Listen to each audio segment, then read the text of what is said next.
Hello students, how are you? I hope you all are well. बच्चे, हम class 8 का chapter number 1 crop production and management complete कर चुके हैं। आज इस वीडियो के अंदर हम इस चैप्टर के क्वेश्चन आंसर्स को डिस्कस करेंगे, इन टेक्स्ट क्वेश्चन को डिस्कस करेंगे और जो बैक एक्सरसाइज है उसके क्वेश्चंस को भी डिस्कस करेंगे। अगर आपने वो वीडियोस नहीं देखी हैं तो पहले एक बार प्लीज़ उन वीडियोस को देखना, देन इसके बाद आपके जो क्वेश्चन आंसर की ये सीरीज़ है इसको देखना। ठीक है बच्चे, तो अब स्टार्ट करते हैं। जो सब अब क्वेश्चन आता है, सबसे फर्स्ट क्वेश्चन आता है, that is select the correct word from the following list in the blanks. Means आपको क्या करना है, इन स्टेटमेंट को पढ़ना है और जो ब्लैंक है यहाँ पर उन ब्लैंक को फिल करना है। ठीक है, तो जो सबसे पहले फर्स्ट स्टेटमेंट आता है, that is same kind of plants grown and cultivated on large scale at a place is called. Means same kind के प्लांट्स को अगर हम एक जगह पर उगाते हैं, ठीक है, उसको कल्टीवेट किया जाता है एक लार्ज स्केल पर, तो उसको हम क्या बोलते हैं? तो अगर हम इनमें से सिलेक्ट करें तो वो वर्ड होगा क्रॉप, राइट। तो यहाँ पर हम क्या लिखेंगे? That is crop. अब उसके बाद the first step before growing crop is filling the blank of the soil. Means अगर आपको आपकी जो क्रॉप है उसको उगाना है तो सबसे पहले हम सॉइल का क्या करेंगे? तो सबसे पहले हम सॉइल को प्रिपेयर करेंगे, that is preparation of the soil, right. Then इसके बाद आता है damage seeds would filling the blank on the top of water. ये भी हमने वीडियो में स्टडी किया था कि किस टाइप से बेस्ट क्वालिटी के सीड्स को सिलेक्शन करना है। ठीक है, तो यहाँ पर क्या होगा, जो डैमेज सीड्स होते हैं, जैसे ही हम एक अपने जो वीट होते हैं, वीट के जो सीड्स होते हैं उनको अगर हम पानी में डालते हैं तो जो डैमेज सीड्स होते हैं वो होलो सीड्स होते हैं, तो वो क्या करते हैं, वाटर के सरफेस पर फ्लोट करना स्टार्ट कर देते हैं। तो दैट्स वाई यहाँ पर जो डैमेज सीड्स होंगे वो क्या करेंगे, फ्लोट करना स्टार्ट कर देंगे। ठीक है, तो that is damage seeds would float on the top of water. Clear. अब नेक्स्ट आता है for growing a crop sufficient sunlight and filling the blank from the soil are essential. Means अगर आपको कोई भी क्रॉप उगानी है तो उसके लिए सफिशिएंट सनलाइट और क्या क्या चाहिए आपको? तो उसके लिए हमें क्या क्या चाहिएगा? हमें चाहिएगा वाटर एंड न्यूट्रिएंट्स। तो दैट्स वाई यहाँ पर फिलिंग द ब्लैंक में क्या आ जाएगा? Water and nutrients. क्लियर। तो यहाँ पर फिलिंग द ब्लैंक में हमने फिल कर दिया crop, preparation, float, water and nutrient. अब नेक्स्ट क्वेश्चन आता है, नेक्स्ट क्वेश्चन है मैच द फॉलोइंग। मीन्स आपको क्या करना है, लेफ्ट साइड पर जो आपका ए कॉलम है इसकी मैचिंग करनी है हमें बी कॉलम से। तो स्टार्ट करते हैं। जो फर्स्ट आता है खरीफ क्रॉप। खरीफ क्रॉप कौन सी होती हैं? खरीफ क्रॉप के एग्जाम्पल्स होते हैं आपके paddy and maize, right. Then उसके बाद रबी क्रॉप्स कौन सी होती हैं? रबी होती हैं आपकी वीट, ग्राम, पी, राइट बच्चे। ये हम वीडियो में कवर अप कर चुके हैं। केमिकल फर्टिलाइजर्स कौन कौन से होते हैं? दो टाइप के फर्टिलाइजर्स होते हैं, organic fertiliser and chemical fertiliser.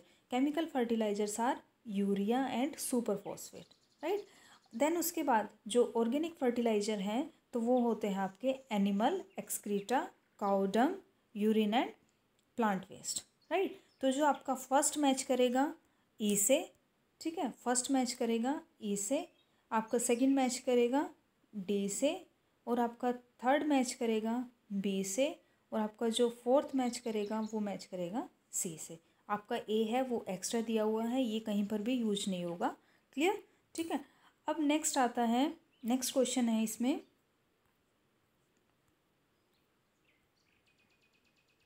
आपको एग्जाम्पल्स बताने हैं खरीफ क्रॉप के। मीन्स जो खरीफ क्रॉप होती हैं, रबी क्रॉप्स होती हैं, उनके एग्जाम्पल्स बताने हैं। तो खरीफ क्रॉप अभी भी किया हमने मैच द फॉलोइंग में। खरीफ के एग्जाम्पल है पैडी एंड मेज, रबी के एग्जाम्पल है वीट एंड ग्राम। ठीक है, तो ये एग्जाम्पल्स हमने देख लिए।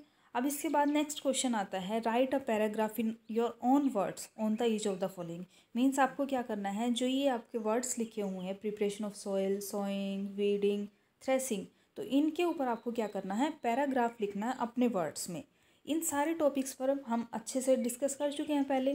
ठीक है, तो सबसे पहले आता है प्रिपरेशन ऑफ सॉइल। मीन्स कोई भी क्रॉप की प्रोडक्शन करवानी है तो आपको क्या करना होगा, सबसे पहले उस सॉइल को प्रिपेयर करना होगा। तो उस सॉइल की प्रिपरेशन पर आपको वर्ड्स लिखने हैं। ठीक है, तो स्टार्ट करते हैं। सबसे पहले क्या होगा, it is the first method to be followed before growing a crop. ठीक है, this method is usually employed for loosening of soil to allow the root to penetrate deep into. The loosening of soil help in the growth of several soil microbes, earthworms, which enrich the soil. जो earthworms होते हैं उनको क्या बोला जाता है, friend of farmer, right. Then उसके बाद क्या होगा, जो आपके माइक्रोब्स होते हैं, अर्थवॉर्म्स होते हैं, which enrich the soil with humus and other essential nutrients. Plant require nutrients for their proper growth and functioning. The process of loosening is called tilling. Means जो आपकी सॉइल होती है उसको लूज छोड़ना, उसको पलटना, उसको क्या बोलते हैं हम, tilling and ploughing the soil. Tilling of soil bring the nutrients rich soil to the top, right. This helps the plants to utilise the nutrients for their growth, right. तो ये था प्रिपरेशन ऑफ सॉइल। हमने देखा कि किस type से अगर हम सॉइल को प्रिपेयर करते हैं, कैसे उसको लूज छोड़ते हैं। लूज छोड़ने से क्या होगा, जो अंदर की लेयर में जो माइक्रोब्स थे, जो न्यूट्रिएंट्स प्रेजेंट थे, वो कहाँ जाते हैं, टॉप में आ जाते हैं, ठीक है, टॉप लेयर में आ जाते हैं सॉइल की। तो इससे क्या होगा, जो प्लांट्स जो हम उगाएंगे, जो बीज डालेंगे, उनको अच्छे से न्यूट्रिएंट मिलेगा, ठीक है। तो हमारी जो क्रॉप की प्रोडक्शन होंगी वो अच्छे से मिलेगी, ठीक है। देन नेक्स्ट आता है सोइंग। सोइंग के अंदर क्या होता है, सोइंग मीन्स बीज उगाना, राइट। क्रॉप प्रोडक्शन के लिए हमने मिट्टी को तैयार कर लिया, अब हम क्या करेंगे, उसके अंदर बीज डालेंगे। तो सोइंग क्या होता है, प्रोसेस ऑफ सीडलिंग, ठीक है। तो इस वजह से हम क्या करते हैं इसमें, sowing is another important step in the crop production. It is the process of placing the seed in or on the soil for future growth. The seeds that are selected for the growing should be of good quality. अब जो seeds है वो अच्छी quality के होने चाहिए, ठीक है। Then this will improve the net yield of the crop. इसी से हमारी जो क्रॉप होगी उसकी यील्ड इम्प्रूव होती है। तो sowing is usually done with the help of either a traditional tool और सीड ड्रिल। तो कौन कौन से मेथड्स यूज करते हैं, या तो ट्रेडिशनल टूल यूज करते हैं, ठीक है, या फिर हम सीड ड्रिल यूज करते हैं। ट्रेडिशनल टूल में फनल मेथड हमने देखा था, ठीक है। एक दूसरा आता है सीड ड्रिल। सीड ड्रिल आजकल हम यूज करते हैं क्योंकि इससे क्या होता है, जो लेबर होता है, मीन्स जो आपके टाइम कंज्यूमिंग होता है ये, और कम आदमी चाहिए इसमें, मीन्स ये मशीन के थ्रू होता है, ठीक है। The traditional tool is shaped like a funnel. It was used in earlier days. Nowadays, seed drill that makes the use of tractors are used in sowing seeds. The tool disperses seeds uniformly and sows seeds at proper depth. इससे क्या होगा, जो seeds होते हैं वो proper depth तक जाएंगे, क्योंकि अगर आपके जो सीड्स है वो सरफेस पे रहेंगे तो क्या करेंगे, जो बर्ड्स होते हैं उन सीड्स को ले जाएंगे, ठीक है। तो दैट्स वाई जो आपकी सीड ड्रिल होती है इससे टीलिंग भी होती रहती है और सीड जो आपकी सोइंग भी होती रहती है, ठीक है। तो इस वजह से ये मेथड टाइम को भी सेव करता है और जो सीड्स होते हैं उनको बर्ड से प्रोटेक्ट भी करता है। क्यों, क्योंकि साथ के साथ वो क्या करता रहता है, टीलिंग भी करता रहता है। क्लियर, ठीक है। अब नेक्स्ट आता है वीडिंग। वीडिंग क्या होता है, जो भी हमारे क्रॉप के साथ अनवांटेड प्लांट्स होते हैं उनको बोलते हैं वीड्स। और जो ये वीड्स होते हैं इनको हम अपनी प्लांट की ग्रोथ को अफेक्ट ना करें, इसलिए हम क्या करते हैं, उनको अपनी क्रॉप से निकाल देते हैं, ठीक है। तो इस प्रोसेस को क्या बोलते हैं, वीडिंग। तो इसमें क्या होता है, undesirable plants that grow along the crop are known as weeds. Weeding is the process of removing these weeds. Means इन वीड्स को हटाने की प्रोसेस को क्या बोलते हैं, वीडिंग। अब ये वीड्स कौन कौन से होते हैं, ज़ैंथियम एंड पार्थेनियम, ठीक है, are common weeds. Weeds compete with the crop for nutrient, light and space. As a result, crop plants get lesser nutrient. तो क्या होगा, जब वो nutrients लेंगे वीड्स, तो हमारी जो क्रॉप है उसको कम न्यूट्रिएंट्स मिलेंगे, कम लाइट मिलेगी, कम स्पेस मिलेगा डेवलपमेंट के लिए। तो इस वजह से जो वीड्स होते हैं इनको हमारे फील्ड से निकालना ज़रूरी होता है। क्यों, क्योंकि अदरवाइज ये क्या करेंगे, जो हमारी क्रॉप की प्रोडक्शन है उसको रिड्यूस कर देते हैं। Clear. The various weeding methods are employed. अलग अलग मेथड्स फॉलो किए जाते हैं वीडिंग के लिए। तो जो मेथड्स हैं यहाँ पर आता है, weeds can be controlled using weedicide. Weedicides का यूज कर सकते हैं। वीडिसाइड क्या होते हैं, केमिकल्स होते हैं which spread in the field to kill all the available weeds. Weeds are not harmful crop, ठीक है। Tilling before sowing of crop also help in removing weeds. Tilling भी क्या करती है, उन वीड्स को रिमूव करने में हेल्प करती है। Tilling अप्रूट the weed. जो टेलिंग क्या करेगी, जो वीड्स होते हैं उनको अप्रूट करती है, मीन्स उखाड़ देती है ज़मीन से। The best time for removal of weeds is before they produce flower and seeds. Means जब भी हम वीडिंग करें तो हमें क्या देखना चाहिए कि जो आपके जो वीड्स होते हैं, वीड्स ना तो सीड्स आए हों ना उनके ऊपर फ्लावर आए हों। उन मीन्स फ्लावर आने से पहले हमें उनको क्या कर देना चाहिए, उनको अप्रूट कर देना चाहिए, right. The manual method of removing weed is with the help of खुरपी। तो हमें क्या करना चाहिए, इन वीड्स को निकालने के लिए मैनुअली मेथड कौन सा यूज करते हैं हम, खुरपी की हेल्प से, ठीक है। It involves regular uprooting and cutting of the weeds close to the ground. इससे क्या होता है, जो कटिंग वीड्स की कटिंग होने से क्या होता है, जो आपकी क्रॉप की प्रोडक्शन होगी वो अच्छी होती है, राइट। मीन्स इसमें क्या होगा, इट इन्वॉल्व्स रेगुलर अपरूटिंग और cutting of weeds close to the ground. Ground के क्लोज से रेगुलर अपरूटिंग और कटिंग होती है, किससे, खुरपी की हेल्प से। क्लियर।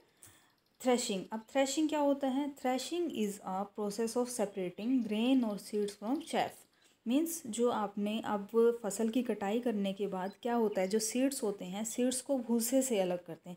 मीन्स जो जिसमें से बीज निकलता है उससे अलग किया जाता है, किसको, बीज को, दैट इज़ ग्रेन को, ठीक है। It is done after harvesting. Harvesting means cutting of the crop. It is usually carried out with the help of machine. Machine की हेल्प से किया जाता है। वो मशीन कौन सी होती है, कंबाइन। कंबाइन के अंदर क्या होता है, हार्वेस्टर भी होता है और थ्रेशर भी होता है, इन दोनों का कॉम्बिनेशन होता है। तो ये क्या करता है, it harvest the plants as well as clean the grains. ये हार्वेस्ट भी करता है, मीन्स कटिंग भी करता है प्लांट की, और उनको ग्रेन्स को साफ भी करता है साथ के साथ। क्लियर, ठीक है। अब नेक्स्ट आता है question, explain how fertilisers are different from manure. Means जो फर्टिलाइजर्स क्या होते हैं, केमिकल से बने होते हैं, और जो मैन्योर होता है वो क्या होता है, ऑर्गेनिक फर्टिलाइजर होता है। तो इसको डिफ्रेंशिएट करते हैं हम। सबसे पहले आता है आपका फर्टिलाइजर, ठीक है। Fertilisers are commonly available plant by the nutrient and plant waste. Means आपका जो फर्टिलाइजर्स आपके जो प्लांट से मिलते हैं हमें, ठीक है, न्यूट्रिएंट से मिलते हैं, मीन्स जो प्लांट का वेस्ट होता है उनको बोलते हैं हम मैन्योर, ऑर्गेनिक, ठीक है। जो आपके मैन्योर होते हैं, मैन्योर क्या है, नेचुरल सब्सटेंस होता है, एनिमल के एक्सक्रीट से मिलते हैं, ठीक है। लेकिन जो आपके फर्टिलाइजर्स होते हैं वो क्या होते हैं, इनऑर्गेनिक सब्सटेंसेस होते हैं, ठीक है। ऑर्गेनिक भी होते हैं और इनऑर्गेनिक भी होते हैं। लेकिन जो मैन्योर होता है वो क्या होता है, लार्ज क्वांटिटी में ऑर्गेनिक मटेरियल से ही बना होता है, राइट। मीन्स उनकी जो अमाउंट होती है वो हमारी कहाँ से मिलती है, प्लांट्स के न्यूट्रिएंट से मिलती है। मीन्स जो भी एनिमल का एक्सक्रीट होता है, जो वेस्ट होता है या फिर प्लांट का वेस्ट होता है, उनसे मिलकर हमारा मैन्योर बनता है। देन इसके बाद जो फर्टिलाइजर्स होते हैं उनसे क्या होता है, जो प्लांट्स होती हैं वो हेल्दी होते हैं, उनकी ग्रोथ होती है और अच्छे से डेवलपमेंट होती है, राइट। कैसे, वो क्या प्रोवाइड करते हैं, नाइट्रोजन प्रोवाइड करते हैं और पोटेशियम प्रोवाइड करते हैं। लेकिन जो आपका मैन्योर होता है, मैन्योर क्या करता है, वो एनरिच करता है सोइल को, किसके साथ, ऑर्गेनिक मैटर्स के साथ, न्यूट्रिएंट्स के साथ, राइट, ठीक है। अब इसके बाद आता है addition of fertilisers to the soil require special guidelines such as dose, time, post, any special guidelines. Means इसके लिए आपको फर्टिलाइजर्स को यूज करने के लिए पर्टिकुलर आपको गाइडलाइंस की ज़रूरत होती है। क्यों, क्योंकि जो ये केमिकल्स होते हैं ये हमारी बॉडी को भी अफेक्ट करते हैं। जब भी फर्टिलाइजर्स को, केमिकल फर्टिलाइजर्स को यूज करते हैं तो हम क्या करते हैं, अपने जो हमारा माउथ होता है उसको हम अच्छे से कवर करते हैं। लेकिन जो मैन्योर होते हैं, मैन्योर के लिए कोई स्पेशल गाइडलाइंस की ज़रूरत नहीं होती है, राइट। फिर उसके बाद आता है fertilisers does not provide any humus to the soil. Means जो फर्टिलाइजर्स होते हैं वो हमारी सोइल को ह्यूमस प्रोवाइड नहीं करते, लेकिन जो मैन्योर होते हैं वो क्या करते हैं, ह्यूमस प्रोवाइड करते हैं, राइट। देन इसके बाद आता है इट्स एक्सेसिव यूज। मीन्स जो फर्टिलाइजर्स होते हैं उनके एक्सेसिव यूज से क्या होता है, वाटर का पोल्यूशन होता है, राइट। मीन्स क्या कर देता है, जो ये हमारे ऑर्गेनिक मैटर्स होते हैं सोइल के, उनको क्या कर देता है, ख़त्म कर देता है। लेकिन जो आपका मैन्योर होता है वो क्या करता है, एनवायरनमेंट को बचाता है, ठीक है। क्यों, क्योंकि हम क्या कर रहे हैं, जो वेस्ट होता है, वेस्ट को तो यूज कर रहे हैं, जो एनिमल का वेस्ट है या प्लांट का वेस्ट है उससे हम क्या करते हैं, इस खाद को बनाते हैं। क्लियर, ठीक है। आई होप आपको क्लियर हो गया होगा। अब नेक्स्ट क्वेश्चन आता है इरिगेशन। देखो इरिगेशन क्या होता है, सिंचाई। मीन्स जो प्लांट हमने उगाए हैं उनको हमें क्या करना पड़ता है, टाइम टू टाइम वाटर की सप्लाई देनी होती है। तो इस प्रोसेस को बोलते हैं irrigation. That is irrigation is the process by which water is supplied to crops at different intervals, right. The time and frequency of irrigation varies according to different season. ये भी हमने वीडियो में पहले देख चुके हैं जब चैप्टर स्टडी कर रहे थे। तो क्या इसमें क्या देखा था हमने कि जो इरिगेशन होता है वो टाइम के साथ मीन्स सीज़न टू सीज़न भी वेरी करता है, क्रॉप्स पे भी डिपेंड करता है, किसी क्रॉप को ज़्यादा पानी चाहिए किसी को कम, और सॉइल पे भी डिपेंड करता है। कोई सी जो सॉइल होती है किसी टाइप की उसको ज़्यादा पानी चाहिए, किसी टाइप की सॉइल को कम पानी चाहिए, ठीक है। These are various sources of irrigation. Sources क्या क्या हैं, wells, canals, river, dams, ponds, lake. तो ये क्या है, सोर्सेज। सोर्सेज मीन्स जहाँ से हमें पानी मिलता है पौधों की सिंचाई के लिए, हमारी फसल की सिंचाई के लिए। दो मेथड हैं इरिगेशन के, जिनसे जो बेस्ट मेथड है जिनसे पानी का वेस्टेज कम होता है, मीन्स पानी का कंजर्वेशन होता है। तो सबसे पहले आता है स्प्रिंकलर सिस्टम। स्प्रिंकलर सिस्टम में क्या होता है, this system is more useful और इवन लैंड, मीन्स ये मेथड वहाँ पर फॉलो होता है जहाँ पर लैंड अनइवन हो, मीन्स कहीं पर ऊंची कहीं नीची, ठीक है, एक सेम लेवल पर नहीं होती है, right. In this method water is supplied using pipes to one or more central location with the field.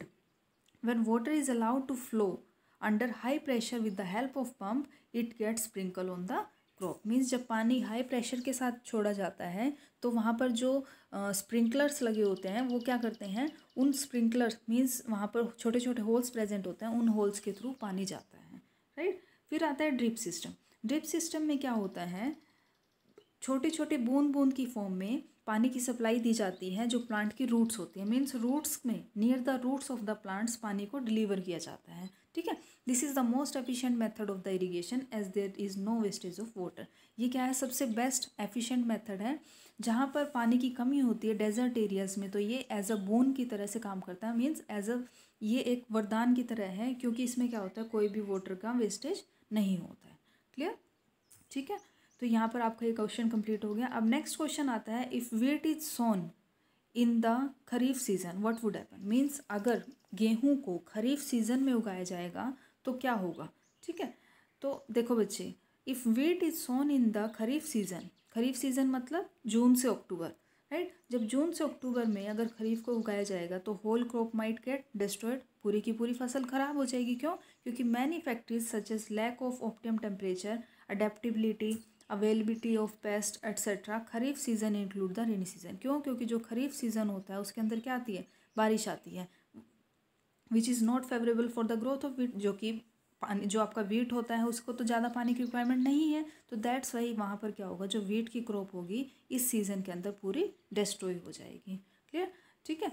तो दैट्स वाई हमें कभी भी जो खरीफ की सीज़न में गेहूँ को उगाना नहीं चाहिए, मीन्स खरीफ सीज़न में नहीं, हमें रबी सीज़न में उगाना चाहिए, राइट। देन इसके बाद आता है, explain how soil gets affected by the continuous plantation of crop is field, means जो अगर हम जो प्लांटेशन है क्रॉप, मीन्स अगर हम लगातार फील्ड के अंदर क्रॉप को उगाते रहेंगे तो उससे जो हमारी सॉइल है वो कैसे अफेक्टेड होगी, राइट। तो अफेक्ट किस टाइप से करेगी, अगर हम कॉन्टिन्यूसली प्लांटेशन करते रहते हैं उस क्रॉप को फील्ड के अंदर, तो जो सॉइल के अंदर न्यूट्रिएंट्स प्रेजेंट होते हैं जैसे नाइट्रोजन, फॉस्फोरस, पोटेशियम, ये सारे क्या हो जाएंगे, ख़त्म हो जाएंगे। मीन्स जो सॉइल की न्यूट्रिएंट्स की जो एबिलिटी होती है वो क्या हो जाएगी, पुअर हो जाएगी। The plants require nutrients for there, क्यों, क्योंकि जो प्लांट्स को न्यूट्रिएंट्स चाहिए होते हैं प्रॉपर ग्रोथ के लिए, राइट। तो क्या होगा, when a farmer continues to grow crops one after the other then all the nutrients of the soil will reduce the crop yield. इससे क्या होगा, जो क्रॉप की यील्ड है वो क्या हो जाएगी, अपने आप ही कम हो जाएगी, मीन्स जो प्रोडक्शन होती है वो क्रॉप की कम हो जाएगी, राइट। तो इसलिए हमें क्रॉप का रोटेशन करना चाहिए और थोड़े इंटरवल के लिए हमें उस फील्ड को खाली छोड़ना चाहिए। क्लियर। अब नेक्स्ट आता है, व्हाट आर वीड्स। वीड्स अभी भी देखा था हमने, वीड्स क्या होते हैं, जो अनवांटेड प्लांट्स होते हैं, ठीक है। तो अनवांटेड प्लांट्स को हम क्या बोलते हैं, वीड्स बोलते हैं। How can we control them, हम उनको कैसे कंट्रोल कर सकते हैं, ये भी हमने अभी देखा था। क्या कर सकते हैं हम उनको, टीलिंग के थ्रू भी यूज कर टीलिंग के थ्रू अप्रूट कर सकते हैं। दूसरा हम वीडिसाइड्स यूज कर सकते हैं, राइट। वीडिसाइड्स कैसे, वो केमिकल्स होते हैं जो क्या करते हैं, हम खेत में स्प्रे करते हैं, जिससे जो एक्स्ट्रा अनवांटेड प्लांट्स होते हैं वो डिस्ट्रॉय हो जाते हैं, लेकिन जो आपकी फील्ड होता है, मीन्स जो क्रॉप होती है उसको अफेक्ट नहीं करते हैं, राइट।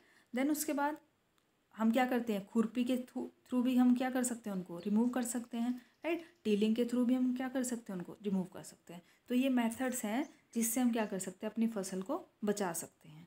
क्लियर बच्चे, ठीक है। तो अब इसके बाद आता है आपका ये क्वेश्चन है, इसके अंदर क्या है, आपका चार्ट दिया हुआ है, इस चार्ट के अंदर क्या है, शुगर केन की दैट इज़ गन्ने की क्रॉप प्रोडक्शन करनी है। तो इसके लिए आपको क्या करना है, जो ये आपके ब्लॉक्स दिए हुए हैं इनको अरेंज करना है। मीन्स आपको सबसे पहले कौन सा स्टेप फॉलो करोगे उसको लिखना है, देन उसके बाद कौन सा स्टेप फॉलो करोगे, सीरीज वाइज आपको चलना है। तो सबसे पहले इसमें दिए गए हैं, sending crop to sugar factory, irrigation, harvesting, sowing, preparation of soil, ploughing, manuring. तो इन स्टेप्स को फॉलो करना है आपको। तो इनमें से आपको ये बताना है कि सबसे पहले कौन सा स्टेप फॉलो करोगे। तो सबसे पहले जो स्टेप आता है that is preparation of soil, then ploughing the field, फिर उसके बाद हम बीज डालेंगे, फिर उसके बाद हम खाद डालेंगे, देन उसके बाद उसकी सिंचाई करेंगे, फिर उसके बाद उसकी कटिंग करेंगे, और फिर उस जो आपकी क्रॉप की प्रोडक्शन होगी उसको हम कहाँ भेज देंगे, शुगर फैक्ट्री में भेज देंगे। क्लियर बच्चे, ठीक है। तो यहाँ पर आपके चैप्टर के क्वेश्चन आंसर कंप्लीट हो जाते हैं। ठीक है बच्चे, आई होप आपको ये अच्छे से क्लियर हो गया होगा। अगर फिर भी आपको कोई डाउट है तो आप मुझे कमेंट सेक्शन में बता सकते हैं। अगर वीडियो अच्छी लगे तो लाइक करना, चैनल को शेयर एंड सब्सक्राइब करना मत भूलना। ओके बच्चे, थैंक यू।